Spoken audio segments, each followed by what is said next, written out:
തീർച്ചയായിട്ടും. Thank you. ഇന്ന് നമ്മുടെ കൂടെ ഉള്ളത് മെൽജോ ആണ്. നമുക്ക് മെൽജോയുടെ അമ്മയുടെ പേര് ഒന്ന് ഫൈൻഡ് ചെയ്യാൻ വേണ്ടി ശ്രമിക്കാം. ജസ്റ്റ് ഫസ്റ്റ് ലെറ്റർ മാത്രം ഒന്ന് ഇമാജിൻ ചെയ്യാം. ഇമാജിൻ ചെയ്യാം, പറയരുത്.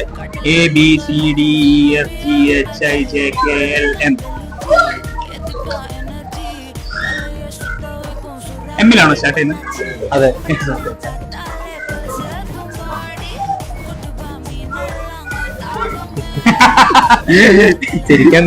ഓക്കെ, ഐ തിങ്ക് അതിലൊരു എസ് ഉണ്ട്. ആ പേരിൽ എസ് ഉണ്ടോ? ഉണ്ടോ? എസ് ഉണ്ട്. ഭർത്താവിന്റെ അമ്മയുടെ പേരാണ്. അതുമായി സാമ്യമുള്ള ഒരു പേരാണോ? ഫീൽ തോന്നുന്നു. ഉണ്ട് ഉണ്ട് ഉണ്ട് അല്ലേ? ഉണ്ട്, തീർച്ചയായിട്ടും ഉണ്ട്. അപ്പം മാരീസ് ആന്റിനോട് എന്റെ അന്വേഷണം പറയാം. തീർച്ചയായിട്ടും. Thank you. Okay, thank you. Mary's ആണ്.